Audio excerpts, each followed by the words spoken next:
Zero fees embedded systems scholarship test ద్వారా 100% free seat సాధించండి.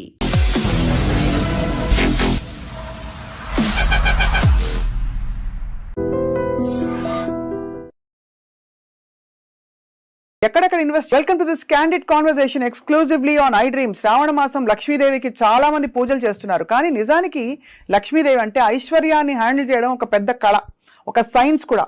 ఎందుకంటే ఈ రెండింటినీ బ్యాలెన్స్ చేసుకుంటూ మనకి కావాల్సిన అవసరాల కోసం డబ్బుల్ని సేకరిస్తూ కొంత డబ్బు దాచుకుంటూ ఫ్యూచర్కి ప్లాన్ చేసుకుంటూ ఉండడం ఒక చాలా పెద్ద టాస్క్ అని చెప్పాలి. ఇవాళ we have a very big expert మనతో పాటు. Ram Prasad garu is a personal finance consultant అని చెప్పాలి, ఇన్వెస్ట్మెంట్ ప్లానర్ అని చెప్పాలి. వారి అపారమైన అనుభవాల్లో ఎక్కడెక్కడ ఇన్వెస్ట్ చేయాలి, ఎంత డబ్బులు దాచుకోవాలి, ఎంత ఖర్చు పెట్టచ్చు, మౌలిక విషయాలు తెలుసుకుందాం. రామ్ ప్రసాద్ గారు, థ్యాంక్ యూ సో మచ్ అండి. నమస్కారం. నమస్కారం మేడం. యా, సో బేసికలీ డబ్బుల్ని హ్యాండిల్ చేయడం ఒక ఆర్ట్, నిజమేనా అది? Yes ma'am. యా, అందరికీ వచ్చే క్వశ్చన్. చిన్నప్పుడు అయితే మా తాతగారి టైంలో అయితే పొదుపు చేయి, దాచుకో ఎక్కువ అని స్ట్రెస్ చేసేవారు. ఇప్పుడు it is a day of spending. So ఈ రెండింటిని అసలు ఎలా బ్యాలెన్స్ చేసుకోవాలి మనీని? మన భవిష్యత్తుని నిర్ణయించేది మనం సంపాదిస్తున్న మనీ కాదు, మనం పెడుతున్న పెట్టుబడులు. మీకు ఎంత వచ్చిందని కాదు, దాన్ని ఎలా ఇన్వెస్ట్ చేశారనేది మన ఫ్యూచర్, మన కిడ్స్ ఫ్యూచర్ని డిసైడ్ చేస్తుంది. అవును.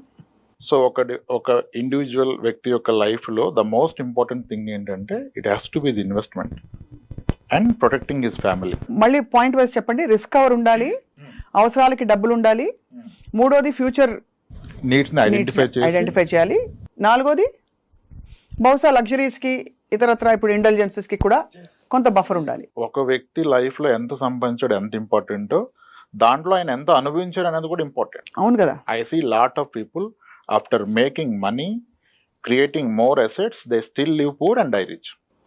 అంతే. That's the biggest disease today. Disease కదా అది యాక్చువల్లీ. అదే నిజం. ఎంత ఎక్స్పెన్సెస్ తగ్గించండి అనేది తప్పు. ఖర్చు పెట్టుకోండి, భవిష్యత్తు కూడా దాచుకోండి. అవును. ఖర్చు పెట్టడం మానేసి భవిష్యత్తు గురించి దాస్తే భవిష్యత్తులో ఇద్దరు ఉండకపోవచ్చు. కరెక్ట్, అంతే కదా. You need to have a decent lifestyle, quality lifestyle, travel, clothing, food, vacations, everything is needed in life. It's not just saving money. Ram Prasad గారు, చాలా మందికి డౌట్లు ఉంటాయి, అంటే how to make this wise decisions అని చెప్పి. సో నేను అందరి తరఫున కొన్ని క్వశ్చన్స్ అడగబోతున్నాను మిమ్మల్ని. ఫస్ట్ ఆఫ్ ఆల్, ఒక వ్యక్తి, ఒక వర్కింగ్ ఎంప్లాయీ ఇంటికి వచ్చే ఇన్కమ్ని ఎలా ప్లాన్ చేసుకోవాలి, ఏ రేషియోలో సేవ్ చేయాలి, ఎంత ఖర్చు పెట్టాలి? There is a private sector employee who is making 80,000 per month. He is just 32 years, having one kid, no dependents. His parents are well off. Both are pensioners. They can't even spend their pension. They are also giving him some money. అవును. ఇంకా అతని story వేరు. If there is a person who has a dependent parents ఆరోగ్యంగా లేరు, siblings లో కూడా కొందరు settle అవ్వలేదు, ఇంకా డిపెండ్ అయి ఉన్నారు, అప్పుడు ఆయన స్టోరీ వేరు. ఇంకా సేవింగ్ ఎక్కడ? ఆ 80,000 బాధ్యతలుగా సరిపో. అవును. అప్పుడు ఆయన ఫోకస్ చేస్తుంది ఇన్కమ్ పెంచుకోవటం మీద, సేవింగ్స్ మీద కాదు. మొదటి వ్యక్తి ఆయన విహారయాత్రలు కూడా ప్లాన్ చేసుకోవచ్చు. కాబట్టి పరిస్థితిని బట్టి స్టాండర్డ్ ఉండదు. నాకు ఎక్కడ నచ్చదంటే, చాలా మంది ఇప్పుడు చాలా స్టాండర్డ్ ఫార్ములా ఏంటంటే, మీ ఏజ్ ఎంత ఉంటే అంత డెట్ లో పెట్టండి, 100 minus me age has to be equity. అంటే ఎక్స్ప్లెయిన్ చేయండి ఒకసారి. చాలా చూసే వాళ్ళకి డెట్ ఈక్విటీ అనే టెక్నికల్ పదాలు. రిస్క్ లేకుండా గవర్నమెంట్ బాండ్స్ కానీ, బ్యాంక్ ఫిక్స్డ్ డిపాజిట్స్ కానీ డెట్ కింద కన్సిడర్ చేస్తాము. ఈక్విటీ మార్కెట్స్ లో నేనైతే మ్యూచువల్ ఫండ్స్ వరకు ఆగిపోతాను, స్టాక్స్ వరకు వెళ్ళే ధైర్యం చేయను. వాటిలో పెడితే దాన్ని ఈక్విటీ మ్యూచువల్ ఫండ్స్ అంటాం. ఇప్పుడు 30 ఏళ్ళ వయసు ఉంటే మీరు 30% మాత్రం డెట్లో పెట్టుకొని ఫిక్స్డ్ ఇన్కమ్ ప్రొడక్ట్స్లో, మిగిలిన రిస్క్ ఉన్నా సరే డబ్బులు ఎక్కువ వస్తాయనే దాంట్లో పెట్టుకోమని చెప్తారు. నేను అంటాను, మీకు వస్తున్న ఇన్కంలో కాదు ఈ ప్రపోర్షన్, మీ ఓవరాల్ నెట్వర్క్లో ఈ ప్రపోర్షన్ చూసుకోవాలి. మీకున్న నికర ఆస్తిలో ఇది వాడండి, కానీ అది ఎవరు వాడలేరు. ఎందుకంటే ఈ నాలెడ్జ్ వచ్చి 40 years 36 years వచ్చి, 2 kids వచ్చి, నేను ప్రైవేట్ సెక్టర్ ఎంప్లాయీ, నా జాబ్ ఆగిపోతుంది, తర్వాత కావాలి అని ఇన్వెస్ట్మెంట్ థాట్ వచ్చే టైంకి ఇతను ఆల్రెడీ కొన్ని చేస్తుంటాడు. పేరెంట్స్ నుంచి కొన్ని ఆస్తులు వచ్చి ఉంటాయి. ఇప్పుడు అవన్నీ కలిపి 4 కోట్లు ఉందనుకోండి.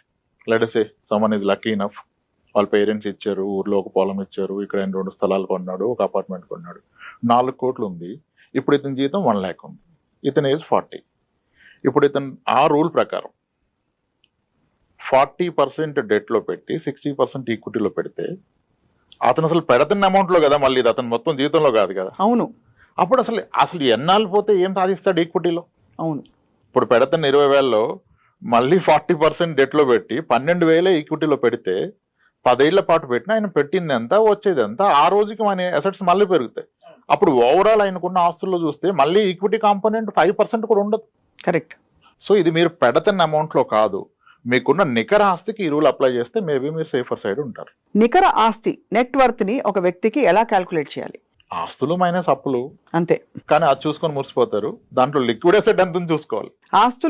ఆస్తుల్లో లిక్విడ్ అసెట్ కూడా ఉంటుంది కదా, అంటే అదే ఆస్తి లిక్విడ్ అసెట్ అనుకోవడం తప్పు.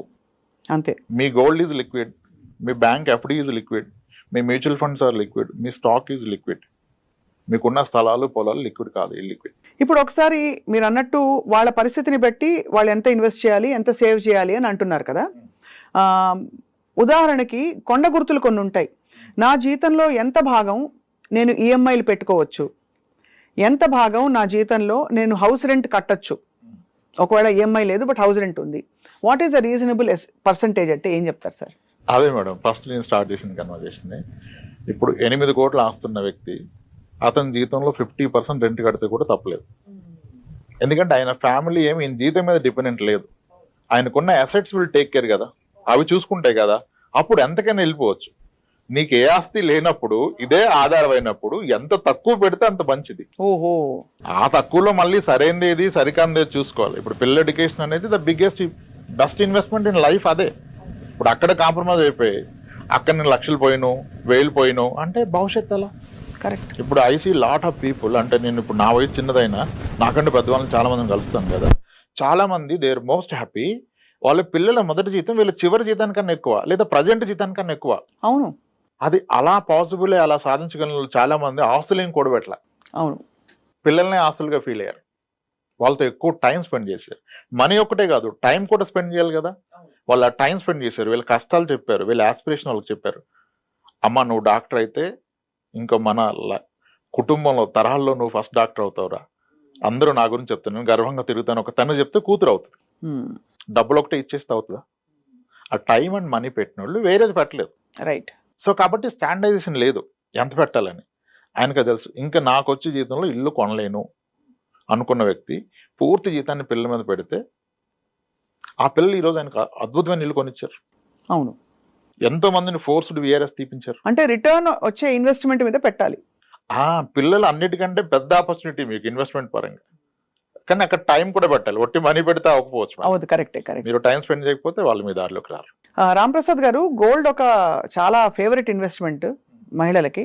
మీరు రికమెండ్ చేస్తారు అసలు గోల్డ్ డబ్బులు పెట్టడం అనేది? గోల్డ్ యాజ్ అన్ ఆర్నమెంట్ నేను స్ట్రాంగ్ గా రికమెండ్ చేస్తారు. As an ornament, not as a pure gold. Biscuit కొంటాను అది అంటే వద్దంటాను. ఎందుకంటే ఇప్పుడు ఒక కాయిన్ కొన్నాను నేను, ఆ కాయిన్ అయితే హోల్డ్ చేసి మా వైఫ్ కిడ్స్ చేసుకోలేరు. అది అలా ఉంటది. సో దానివల్ల ప్లెజర్, ఆనందం ఉండదు. ఇంటాంజిబుల్ బెనిఫిట్స్ ఏమీ లేవు. ఏముండదు. Only growth. గోల్డ్ ప్రైస్ పెరిగితే పెరిగిందంట అంతే. అదే నేను ఆర్నమెంట్ కొంటే గోల్డ్ ప్రైస్ పెరుగుతుంది, మీరు అన్న ప్లెజర్ వస్తుంది. కానీ ఆర్నమెంట్ గోల్డ్ ఎక్స్చేంజ్ అయినప్పుడల్లా మనకి వేస్టేజ్ పోతుంది. మీరు పొందిన ఆనందంతో ఆ వేస్టేజ్ ఎంత? అంతే అంటారు. నీ కూతురు వేసుకుని తిరిగినప్పుడు 15% నీ కూతురు ఆనందానికన్నా ఎక్కువ అనుకుంటే దట్స్ రైట్. మీ అప్రోచ్ చాలా రియలిస్టిక్ గా ఉంది సార్. బికాస్ మామూలుగా ఆనందానికి ఎవరు వెల కట్టరు, డబుల్ డబుల్ డబుల్ డబుల్ అని చూస్తారు. కానీ ఆనందం అనేది ఒక ఇంటాంజిబుల్ అసెట్టే కదా. అదేమంటే నేను రెగ్యులర్ అమ్మాయి ఉంటే రెగ్యులర్ గా పుట్టినప్పటి నుంచి కొనుక్కో గోల్డ్ అని చెప్తాను. అంటే ఎలాగా ఒక అకేషన్స్ వచ్చినప్పుడల్లా గోల్డ్ కొట్టు పెట్టాలి పిల్లకి. అకేషన్ కి వచ్చినా, వేరే ఏమన్నా గిఫ్ట్స్ ఆమెకు వచ్చినా, గ్రాండ్ పేరెంట్స్ ఏదైనా ఇచ్చినా పెట్టుకోండి. అసలు గోల్డ్ స్కీమ్ కట్టమని చెప్పేస్తాను నేను. Gold scheme. ఎందుకంటే మీరు అన్నారు కదా మీకు వేస్టేజ్ మేకింగ్ పోద్దని, గోల్డ్ స్కీమ్ అవి లేకుండా ఇస్తున్నారుగా. అవును. అప్పుడు అంటారు వాడు ఎత్తేస్తే ఏంటి, ఎత్తేసాడు అనుకోండి, మీరు కట్టేది ఎంత గోల్డ్ స్కీమ్ లో? మీ జీతంలో 10%. అంటే ఒక 1 year లో కట్టేది 1 నెల జీతం. వాడు ఎత్తేసి 1 నెల జీతం పోతే జీవితం కోల్పోతారా? అంతే కదా. సో రిస్క్ ఎంత రిస్క్ తీసుకున్నాను అంతే. అది ఒక 10% వరకు ఓకే అంటారు హ్యాపీగా. మేడం నేను స్ట్రాంగ్ గా బిలీవ్ అయ్యేది ఏంటంటే, చాలా మంది నా క్లయింట్స్ కి 1 kilo గోల్డ్ ఉంది. 1 కిలోనా? 1 kilo. బట్ బాబోయ్ 1 కిలోనా? అమ్మాయి వాళ్ళు పెట్టుకున్నారు. 2 అమ్మాయిలు ఉంటే ఏమొస్తుంది మీకు? 50 తులాల్లో కంప్లీట్ సెట్ వస్తుంది. అంతే కదా. అంతే. పెట్టుకున్నారు, అవకాశం ఉన్న వాళ్ళు పెట్టుకున్నారు. 1 kilo గోల్డ్ ఇంట్లో ఉంటే అతని ఇంటి గుట్టు ఎప్పటికీ రట్టవదు. ఏ అవసరానికైనా 10-20 లక్షలు మీ 1 కిలో గోల్డ్ మీద 40 లక్షల లోన్ వచ్చేది, అట్లీస్ట్ 30 లక్షలు 20 లక్షల లోన్ వస్తుంది కదా. అవును. మీరు ఇంట్లో పెట్టకుండా అంత గోల్డ్ని బ్యాంక్ లాకర్లో పెడతారు. మీకు అవసరమైన వాడికి ఆ లాకర్ నుంచి వాళ్ళ లాకర్లోకి మారుస్తాడు. You will get a loan at ఎంత లో rate of interest. Agriculture loans అయితేనేమో ఆ ఫార్మింగ్ ఉంటే వాళ్ళకి దాన్ని బేస్ చేసుకుని 7% ఇస్తారు, మనకి 8% ఇస్తారు. అంత తక్కువకి ఇంకెక్కడ అప్పు పుట్టదు. అండ్ మీరు ఎవరికి చెప్పట్లే మీరు అవసరంలో ఉన్నారు, మీకు డబ్బు అవసరం అని. అవును. ఇప్పుడు చాలా మంది ఒకప్పుడు ట్రెడిషన్ ఏంటంటే చిట్స్ కట్టడం ఒక్కటే తెలుసు గవర్నమెంట్ ఎంప్లాయీస్. ఆ మెచ్యూరిటీని కాలేజ్ ఫీజు కడతారు. ఒకసారి ఆ చిట్ లేట్ అవుతుంది, 2 months లేట్ అవుతుంది, అతను వేరే వాళ్ళు ఉన్నారు చిట్టిలో పాటలో రాలేదంటాడు. అప్పుడు బంగారం ఉంటే ఈ ఒక్క నెలకి బంగారం పడి తెచ్చుకుంటాడు, చిట్ వచ్చాక తిరిపించుకుంటాడు. ఎందుకంటే గోల్డ్ లోన్కి మీకు ప్రీ క్లోజింగ్ ఛార్జ్ ఉండదు, పెనాల్టీ ఉండదు. అవును. డైలీ ఇంట్రెస్ట్ పడుతుంది. 15 రోజుల తర్వాత తీసుకుంటే 15 రోజులకే పే చేస్తారు. ఎంత ఆనందాన్ని ఇస్తుంది అంటే, ప్రశాంతమైన నిద్రపోవాలంటే కేజీ గోల్డ్ ఉండాలంట. 1 కిలో గోల్డ్ ఒక గొప్ప టార్గెట్ చాలా మందికి. అవుతుంది, స్లోలీ చేసుకుంటే వెళ్తే అయిపోతుంది. అవును. మంత్లీ 1 సరే 3 months నాకు 1 గ్రామ్ కొనండి, డబ్బు ఉన్నప్పుడు కాస్త ఎక్కువ కొనుక్కొని అయిపోతుంది. Very possible. దట్స్ వెరీ చాలా హాయిగా చేర్చుకుంటూ పోవచ్చు అలా. నిజమైన real estate gold, real estate is fake. అంతేనా? ఇది చాలా పెద్ద రెవల్యూషన్. 30 లక్షల స్థలం ఉంది, మీ అవసరానికి డబ్బులు వస్తాయా? అమ్ముడు పోద్దా? ఎవరు కొంటారు? ఎంతమందికి చెప్తారు? ఎక్కడి నుంచో నమ్ముతారు మీరు? మీ బంగారం ఎవరికైనా చెప్పాలా? అదే కదా, ఫంక్షన్ ఉంటే తెచ్చుకోవచ్చు, లేదంటే పెట్టుకోవచ్చు. చాలా మంది అసలు ఇవాళ రేపు గోల్డ్ని లోన్లోనే పెడుతున్నారు. ఎందుకంటే సార్ నాకు 7-8%కి లోన్ వచ్చేస్తుంది, స్మాల్ ఫైనాన్స్ బ్యాంక్ 9.25 ఇస్తుంది, నేను లాకర్లో పెడితే వాడు లాకర్ ఛార్జ్ చేస్తున్నాడు, లాకర్ ఇవ్వమంటే పాలసీ కట్టమన్నాడు, ఎందుకు అదేదో నేను లోన్లో పెట్టేస్తాను, ఆ డబ్బులు ఎక్కడ ఇన్వెస్ట్ చేస్తే ఎక్కువ వస్తున్నాడు. అది కరెక్ట్ అని చెప్పట్లా, అలా కూడా చాలా మంది చేస్తున్నారు. నిజమే కదా. అది దాచుకోవడానికి లాకర్ తీసుకుని డబ్బులు కట్టడం బదులు ఇంకో చోట పెడితే బహుశా దానికన్నా ఒక 1% ఎక్కువ వస్తుంది కదా నాకు. అది ఆర్నమెంట్తోనే అవుతుంది, ప్యూర్ గోల్డ్ ఇదంతా చేసుకోరు, ప్రెడ్జింగ్ కూడా కష్టం. అవును. సో కాబట్టి ఆర్నమెంట్కి ఎప్పుడు ఎగ్నెస్ట్ కాదు. ఆ వేస్టేజ్ అండ్ మేకింగ్ ఛార్జ్ అనేది ఒకటి ఉంది కదా, మీరు ఒక స్కీమ్ ద్వారా కొంటే అది లేకుండా ఇస్తున్నాడు, అప్పుడు అది లేనట్టే కదా. ఇంచుమించు అంతే కదా. స్కీమ్ ద్వారా కొన్నప్పుడు మీ ఇంట్లో మీ వైఫ్ చాలా హ్యాపీగా ఉంటుంది. She will wait for 11 months. అదే కదా. అలా కూడా మీ పిల్లలు బర్త్డే కొనుక్కోండి, 11 months ముందు స్టార్ట్ చేసి హ్యాపీ కదా. చాలా గొప్ప ఆలోచన ఇది. సార్ అలాగే లిక్విడ్ బ్యాంక్ అకౌంట్ లో లిక్విడ్ ఎంత ఉంచుకోవాలి? ఇప్పుడు ఇవాళ రేపు ఐటీ ఎంప్లాయీస్ కపుల్స్ ఉంటారు, వీళ్ళకి 1 లక్షన్నర, వాళ్ళకి 1 లక్షన్నర, 3 లక్షలు వచ్చాయనుకోండి సార్. ఖర్చులకి సరే 1 లక్షన్నర పోయినా కూడా వీళ్ళ బ్యాంక్లో వాళ్ళ బ్యాంక్లో అక్యుములేట్ అయ్యి 8-10 లక్షలు వీళ్ళకి, 8-10 లక్షలు వాళ్ళకి లిక్విడ్ ఉందనుకోండి. Is that advisable? లిక్విడ్గా పెట్టడం వల్ల వాళ్ళు కోల్పోతున్నారంటారా ఏమన్నా? అది వాళ్ళ నాలెడ్జ్ మీద డిపెండ్ అయి ఉంటుంది, వాళ్ళు చూసే విధానం మీద డిపెండ్ ఉంటుంది. కొంతమందికి 6 లక్షల అకౌంట్ లేకపోతే నిద్ర పడుతుంది. నా క్లయింట్ ఒక ఉన్నారు మీ పేరుతోనే, బెంగళూరులో ఉంటారు. అవి నాకు ఫస్ట్ చెప్పిన మీరు ఏమన్నా చెప్పండి రామప్రసాద్ గారు, నా అకౌంట్లో 6 lakhs లేకపోతే నాకు నిద్ర పట్టదు అని చెప్పింది ఆవిడ. ఇంకా అవునప్పుడు నేను డిస్టర్బ్ చేయను, దట్ ఈజ్ రైట్ అని చెప్తాం. కానీ లిక్విడ్ ఎమర్జెన్సీ ఫండ్ అంటారు కదా, ఎమర్జెన్సీ ఫండ్ అసలు ఎందుకు అవసరం అనేది నా క్వశ్చన్.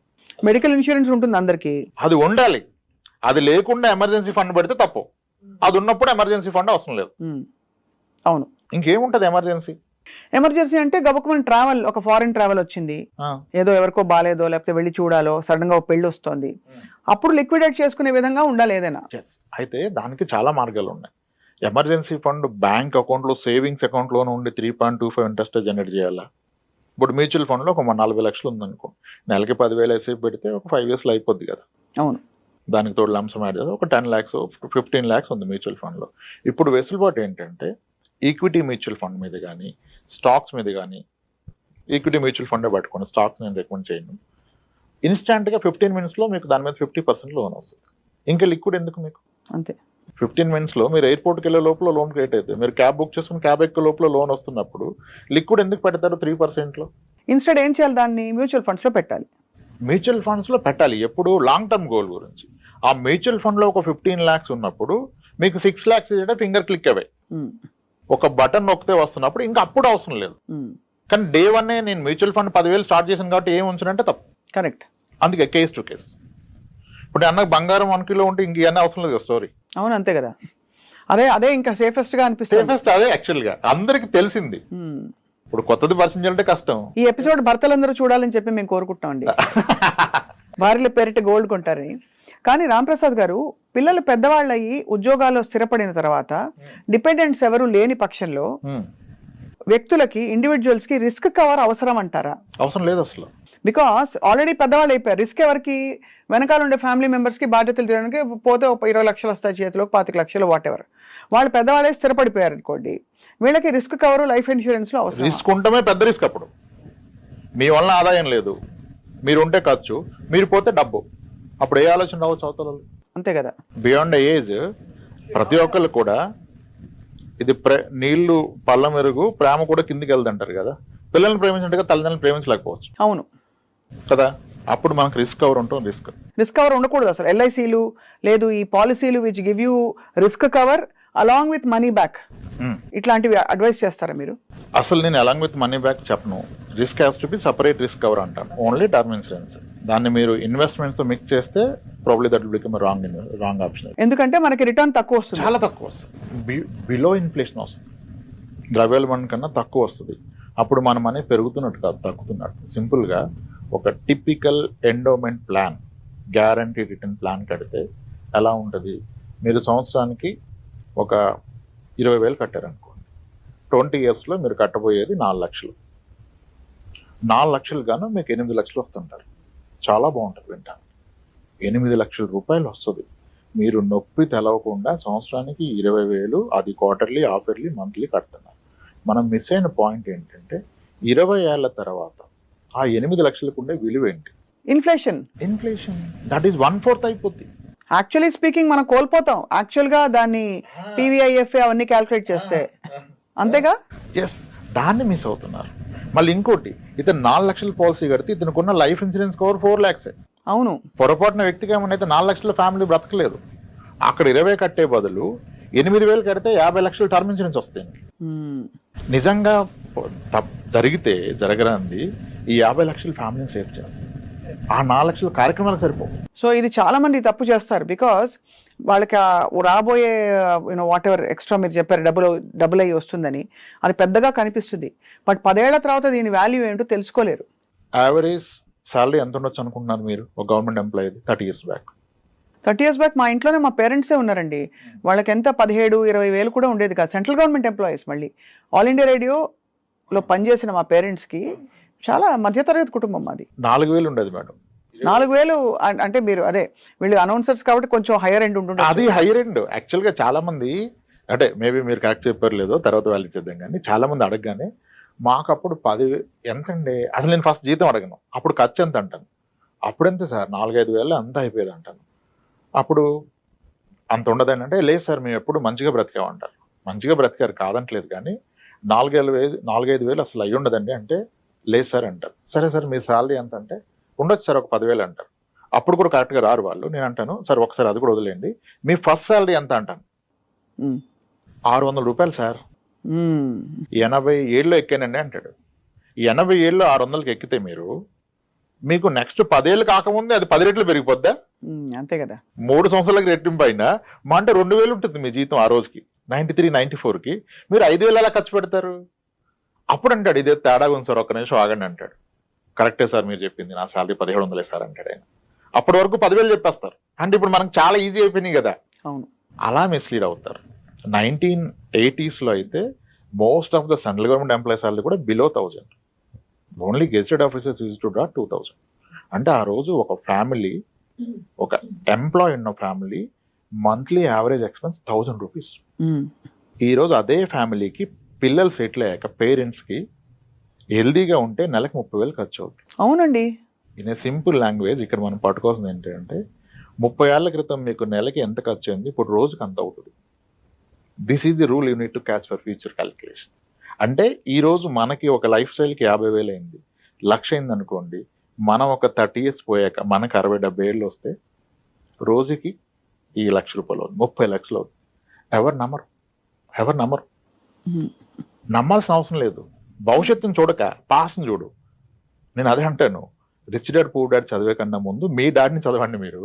అదే ఇది మనకి రిలవెంట్. చాలా కలిసి ఇది మనకి రిలవెంట్. ఇప్పుడు మనం చెప్పిన ఎగ్జాంపుల్ చాలా మంది నమ్మరు. 30 years బ్యాక్ 1,000 రూపాయలు ఎప్పుడు అంత లేదంటారు. కానీ ఇప్పుడు చెక్ చేస్తే వాళ్ళకి తేలిపోద్ది కరెక్టే, మన కిరాణా షాప్ ఖాతా నాకు గుర్తుంది కదా, 320 రూపాయలు నెలకి విత్ హార్లిక్స్ బాటిల్ కలిపితే 320, లేదంటే 300 అంటాడు ఆయన, 250 అంటాడు. అయిపోయింది కదా అక్కడ 1000 రూపాయలు లావిష్ లైఫ్ ఆ రోజు. ఈరోజు 30,000కి ఆ లైఫ్ లేదు. లేదు లేదు అసలు. అది ఇన్ఫ్లేషన్. ప్రతి 30,000కి మీ నెలవారీ ఖర్చు ఈ రోజు ఉన్నది 30,000 తర్వాత రోజుకి అవుతుంది. వీళ్ళేమో ₹1,00,00,000 వస్తే జీతం సెట్ అవుతుంది అంటాడు. అవదు ₹1,00,00,000 వస్తే అవదు. Inflation is key madam. చాలా ఇన్ఫ్లేషన్ని దృష్టిలో పెట్టుకోవాలి ప్లాన్ చేసుకునేటప్పుడు. ఇక చాలా కీ టాపిక్ సార్, మ్యూచువల్ ఫండ్స్లో ఇన్వెస్ట్ చేసేటప్పుడు what are the factors to be taken in mind? అంటే వాళ్ళ ఏజా, వాళ్ళ అవసరాల, వాళ్ళ బాధ్యతల ఏమిటుంటాయి? 3 ఇంకేమని చెప్తే అది కూడా. అంటే మ్యూచువల్ ఫండ్లో what I see common mistakes ఏంటంటే హైయెస్ట్ రిటర్న్ సర్చ్ చేస్తారు. నేను రిస్క్ తీసుకుంటాను కాబట్టి ఎంత రిస్క్ అయినా పర్లేదు నాకు, స్మాల్ క్యాప్ సెక్టర్ థీమెటిక్, అది కాదు. మీ అవసరాన్ని బట్టి investment, not because of returns. కానీ అవసరాన్ని పక్కన పెడాలి. నేను ఏమంటానంటే 1 లీటర్ పాలు తెచ్చి ఇంట్లో ఇస్తే అదేం చేయాలో చెప్తే కదా ఆమె చేస్తుంది సరిగా. ఈవినింగ్ గెస్ట్లు వస్తారు, టీ పెట్టాలంటే దాన్ని అలానే ఫ్రిడ్జ్లో పెట్టాలి. అవును. మధ్యాహ్నం బిర్యానీలోకి నువ్వు పెరుగు చేసి రైతా చేయాలంటే ఇమీడియట్గా వేడి చేసి పెరుగు తోడెట్టాలి. స్వీట్ చేద్దామంటే బాగా మరగబెట్టి దాన్ని ఏదో చేయాలి. అట్లా అవసరాన్ని బట్టి చేయాలి. Same is the case with mutual fund. అన్నీ ఒకలా కాదు. రైట్. 6 నెలల్లో నాకు డబ్బులు అవసరం పడొచ్చు అనే అనుమానం ఉంటే దాన్ని మ్యూచువల్ ఫండ్లో, డెట్ ఫండ్లో, దాన్ని very short duration something like liquid fund, over night ఫండ్స్లో పెట్టుకోవచ్చు. ఇంకాస్త టైం ఉంటే అల్ట్రా షార్ట్ డ్యూరేషన్ ఫండ్. లేదు నాకు 3-4 ఏళ్ళు ఉంది కానీ నా డబ్బు తగ్గితే నేను తట్టుకోలేను, అయినా క్లియర్ ఎఫ్డి ఇన్వెస్టర్ అంటే అప్పుడు గిల్ట్ ఫండ్, ఓన్లీ గవర్నమెంట్ బాండ్స్లో ఇన్వెస్ట్ చేస్తారు. అవి మనకు బాగానే ఇస్తున్నాయి గత 2-3 ఇయర్స్గా. అట్లీస్ట్ ఎఫ్డి రేట్ని ఇస్తే అవకాశం ఉంటే కాస్త ఎక్కువ ఇస్తే. గిల్ట్ ఫండ్లో పెట్టినప్పుడు ఇప్పుడు ఎఫ్డీలో పెడితే ఎవరీ ఇయర్ ట్యాక్స్ కట్టాలి, ఇక్కడ కట్టాల్సిన అవసరం లేదు, రిడీమ్ చేసినప్పుడే పే చేస్తాం. అంటే అవసరాన్ని బట్టి ఫండ్. ఇప్పుడు నా కూతురు పెళ్ళికి కావాలి, నాకు మరి ఈ గిల్ట్ ఫండ్లో మరి దీనికి రేట్ ఆఫ్ రిటర్న్ ఎంత ఉంటుంది? 11 ఉంది లాస్ట్ 2 ఇయర్స్, కొన్ని ఫండ్స్ 9, ఎఫ్డి కన్నా 1-2% ఎక్కువ ఇస్తుంది. ఎక్కువ ఉంటుంది, పైగా ట్యాక్స్ కట్టకలేదు అంటున్నారు మీరు. ఎప్పటికప్పుడు అవసరం లేదు, మీరు రిడీమ్ చేసినప్పుడు కడతారు long term capital gain tax. Long term capital gain అంటే మరి అన్ని సంవత్సరాలు కడతారా?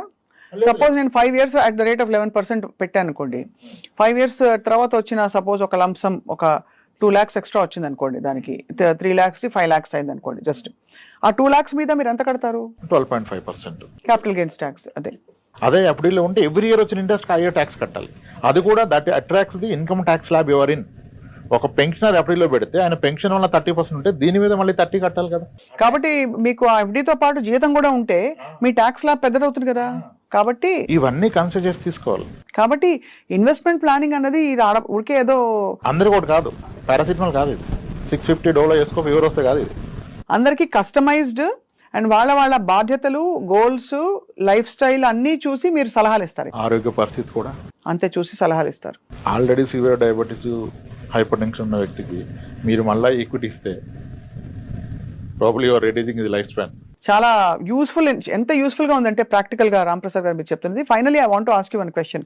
క్రెడిట్ కార్డు అవసరమా మనిషికి? ఉండడం మంచిదంటారా? అది కన్వీనియన్స్, మీకు క్రెడిట్ హిస్టరీకి క్రియేట్ అవుతుంది, రేపటి రోజున ₹2 తీసుకోవాలంటే ఉంటుందంటారు. క్రెడిట్ కార్డ్ అవసరం అంటే అగైన్ వాళ్ళు ఎలా వాడతారని. కత్తి అవసరం అంటే ఎన్ని విధాలుగా వాడుకోవచ్చు కత్తిని. కరెక్టే అవును. ఒక క్రెడిట్ కార్డు తీసుకొని దాన్ని బై చేసుకొని 5 క్రెడిట్ కార్డ్స్ తీసుకొని కార్డ్స్ గేమ్ అన్నట్టుగా ఆడేవాళ్ళు చాలా మంది ఉన్నారు. That's where they last there lifes. మొత్తం ఫ్యూచర్ స్పాయిల్ అయిపోయింది. ఈ కార్డులో తీసి దానికి మినిమం బ్యాలెన్స్, ఇదంతా ట్రాప్. మీరు ఒక credit card with best limit పెట్టుకొని దాన్ని ప్రాపర్గా ఎవ్రీ మంత్ అన్ని దాని మీద కొనుక్కొని విత్ ఇన్ లిమిట్లో కడితే ఇట్స్ అబ్సల్యూట్లీ మీకు ఒక ట్రాక్ ఉంటుంది. ఇంక మీరు ఎక్సెల్ వేసుకోవాల్సిన అవసరం లేదు. దాని స్టేట్మెంట్ డౌన్ చేస్తే వచ్చేస్తుంది. దానికి తోడు వాళ్ళు ఏవేవో బెనిఫిట్స్ ఇస్తారు, ఎయిర్పోర్ట్ లాంజ్ యాక్స్ ఇస్తారు మీకు, అవి డిస్కౌంట్లు, ఐఫోన్కి అవి అలా వాడుకోవచ్చు. కానీ దాన్ని ఎందుకు ఎలా వాడుతున్నారు అనేది చాలా ఇంపార్టెంట్. కాబట్టి ఏదైనా మన సంకల్పంలో ఒక బ్యాలెన్స్ ఉండాలి. ఇవన్నీ మనకి ఇచ్చిన వెసులుబాట్లు, లోన్ తీసుకోగలగడం, పర్సనల్ ఫైనాన్స్కి మనకి అందుబాటులో ఉండడం, ఇవన్నీ మనకు వచ్చిన వెసులుబాట్లు.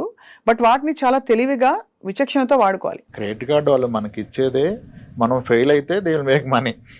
When you are not paying full amount on time, minimum balance pay చేస్తే almost you will charges annually 40-50%. బాబోయ్.